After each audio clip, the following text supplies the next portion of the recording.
बोलिए भारत माता की। क्यों भाई,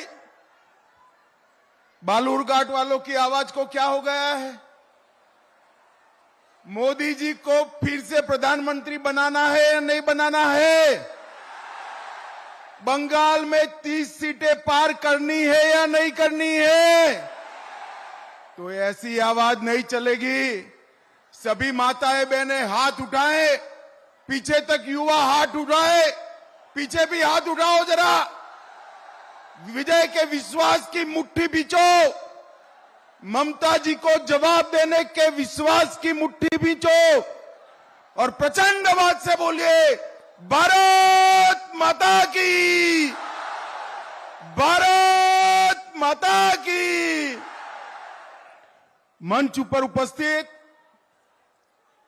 भारतीय जनता पार्टी के यशस्वी प्रदेश अध्यक्ष और बालूरघाट के लोकप्रिय संसद सदस्य डॉक्टर सुकांत मजमूदार जी, उत्तर मालदा के श्रीमान खगेन मुर्मू जी, श्री स्वरूप चौधरी जी, उज्जवल दत्ता जी, मंगल पांडे जी, अमिताभ चक्रवर्ती जी, सुवेंदु सरकार जी, सत्यनाथ रॉय जी, डॉक्टर अशोक कुमार लाहड़ी जी, बुधराय टुडू जी, चिन्मय बर्मन जी, जुयाल मुर्मू जी, गोविंद मंडल जी, शंकर चक्रवर्ती जी, अभिषेक सिंधानिया जी और आज इस सभा में इतनी बड़ी संख्या में जहां तक नजर पड़े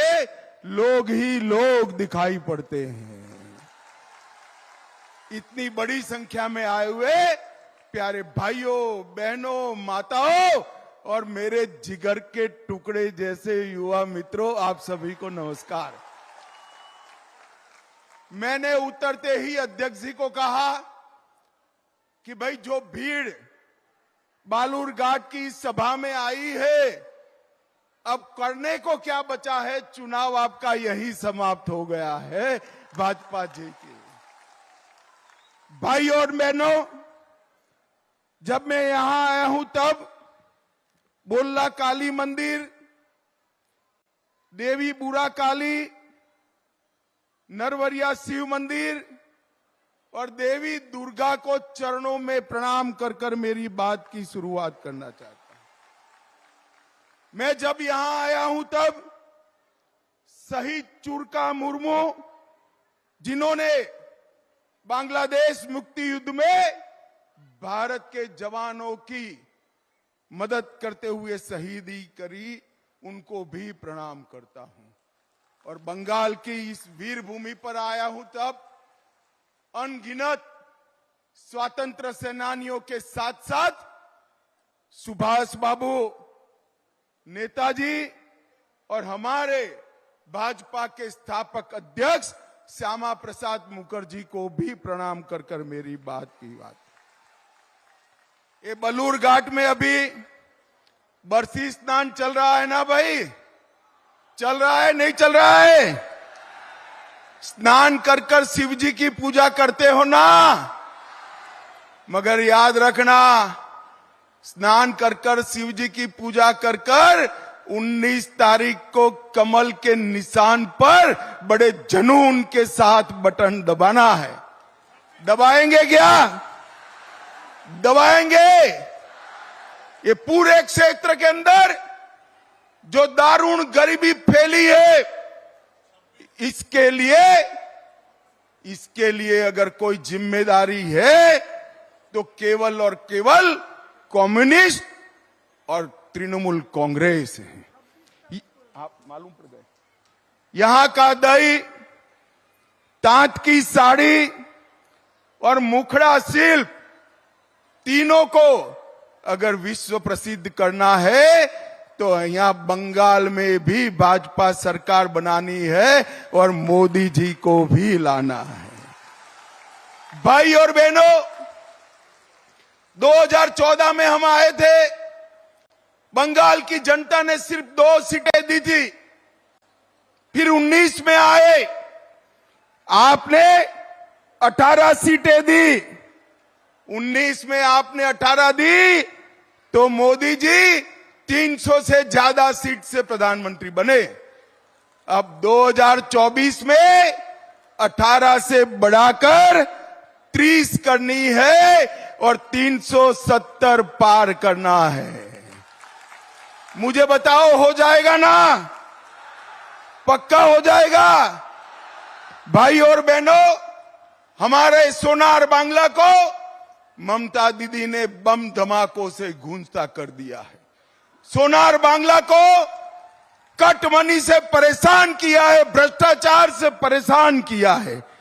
और सशक्त भारत अगर बनाना है तो सशक्त बंगला बनाना पड़ेगा, सशक्त बंगाल बनाना पड़ेगा। भाई और बहनों, बेलूर घाट के भाई बताए मुझे, जहां तक घुसपैठ चालू है, बंगाल सशक्त हो सकता है क्या? जोर से बोलो, हो सकता है क्या? घुसपैठ बंद करनी चाहिए या नहीं करनी चाहिए? जोर से बोलो, करनी चाहिए या नहीं करनी चाहिए? क्या ममता दीदी घुसपैठ बंद करेगी क्या? करेगी क्या? वो घुसपैठ बंद नहीं करेगी, क्योंकि वो घुसपैठी ही तो उनकी वोट बैंक है या नहीं है? तो घुसपैठ बंद कर सकते हैं नरेंद्र मोदी, और बंगाल में भारतीय जनता पार्टी की सरकार कर सकती है। भाई और बहनों, आसाम की समस्या घुसपैठ की ऐसे ही थी। आसाम की जनता ने निर्णय किया, भाजपा की सरकार बनाई, और अब आसाम बॉर्डर से एक भी व्यक्ति घुसपैठ नहीं कर सकता। घुसपैठ को हमने बंद कर दिया है। और मैं आपको मोदी गारंटी कहने आया हूं, 30 सीटें पार करा दो, बंगाल में भाजपा सरकार बना दो, परिंदा भी पैर नहीं मारेगा, किसी को घुसपैठ हम नहीं करने देंगे। भाई और बहनों, ये बेलूर घाट वाले इतने सारे लोग हैं, मुझे बताइए, अयोध्या में राम मंदिर बनना चाहिए था या नहीं बनना चाहिए था? अरे जोर से बोलो, बनना चाहिए था या नहीं बनना चाहिए था? ये ममता दीदी, ये कांग्रेस पार्टी, ये कम्युनिस्ट, ये सभी इकट्ठा मिलकर 70 साल से राम मंदिर को अटका रहे थे, भटका रहे थे, लटका रहे थे। 17 तारीख को रामनवमी है, रामलल्ला का बर्थडे है, और मोदी जी ने 5 ही साल में केस का चुकादा भी आ गया, भूमि पूजन भी हो गया, और 22 जनवरी को भव्य राम मंदिर का निर्माण भी हो गया। 500 साल के बाद रामलल्ला अपने भव्य घर के अंदर अपना बर्थडे मनाएंगे, रामनवमी बनाएंगे। भाई और बहनों, ये पार्टियों ने तुष्टीकरण के लिए राम मंदिर को अब तक रोक कर रखा था। मैं बंगाल की भूमि पर आया हूं, मुझे बताइए, बंगाल की भूमि पर मैं आया हूं, श्यामा प्रसाद जी ने धारा 370 हटाने के लिए अपनी जान दे दी थी। भाई और बहनों, बेलूर घाट वालों, मुझे बताओ, ये जो कश्मीर है हमारा है या नहीं है? जोर से बोलो, है या नहीं है? 370 हटनी चाहिए थी या नहीं हटनी चाहिए थी? एक कांग्रेस, तृणमूल, सभी लोग विरोध करते थे। मोदी जी ने 5 अगस्त 2019 को 370 को समाप्त कर कश्मीर को हमेशा के लिए भारत का बना दिया। भाई और बहनों, ये तुष्टीकरण के कारण इन लोगों ने 370 को संभाल कर रखा था, मोदी जी ने उसको उखाड़ कर फेंक दिया। ये 10 साल के अंदर नरेंद्र मोदी जी ने गरीब कल्याण के लिए ढेर सारे काम करे। 25 करोड़ गरीबों को गरीबी रेखा के बाहर लाया। 80 करोड़ लोगों को मुफ्त चावल देने का काम नरेंद्र मोदी सरकार ने किया। 12 करोड़ शौचालय बनाए। 4 करोड़ लोगों को घर देने का काम किया। 10 करोड़ लोगों को उज्ज्वला का कनेक्शन दिया और 14 करोड़ लोगों को नल से जल देने का काम नरेंद्र मोदी ने।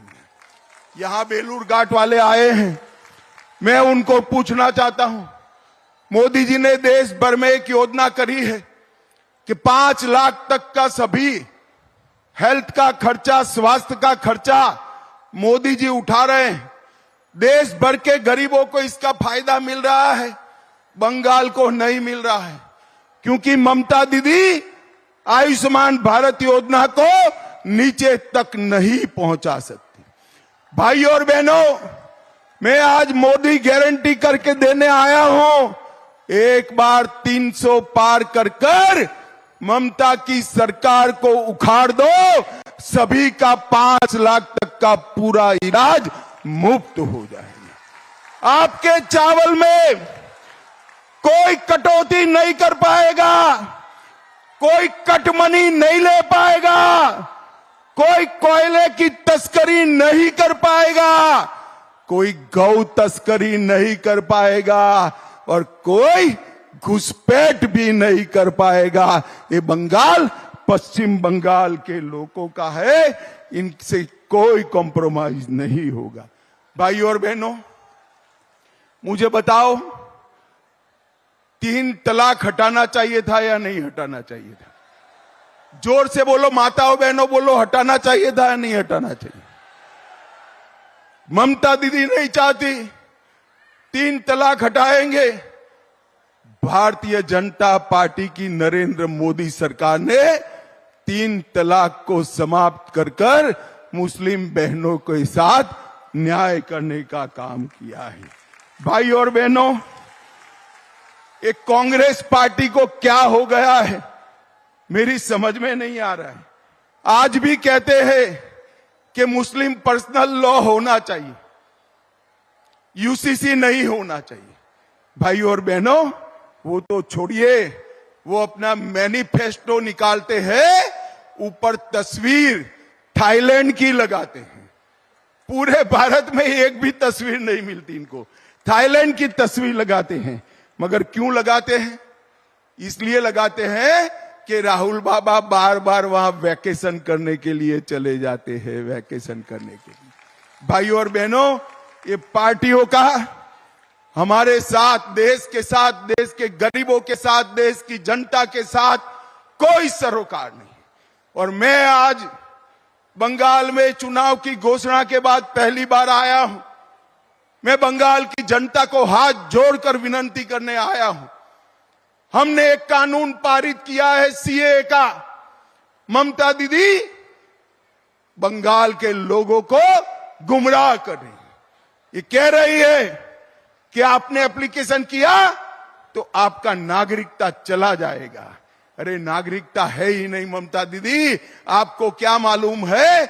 मैं आज आपको कहने आया हूं, डरे बगैर जितने भी शरणार्थी आए हैं सीए में एप्लीकेशन करे, किसी पर कोई केस नहीं होने वाला है, कोई मुकदमा नहीं होने वाला है। ये मोदी सरकार का कानून है, इसमें कोई परिवर्तन नहीं कर सकता। और ममता दीदी, आपको जितना विरोध करना हो करो। हम जितने भी हिंदू, बौद्ध, सिख शरणार्थी आए हैं उनको नागरिकता देंगे, ये हमारा वादा है। मैं ममता दीदी को पूछना चाहता हूं, जो बंगाल से हिंदू, सिख, बौद्ध शरणार्थी आए हैं उनको नागरिकता मिलती है, आपको क्या तकलीफ हो रही?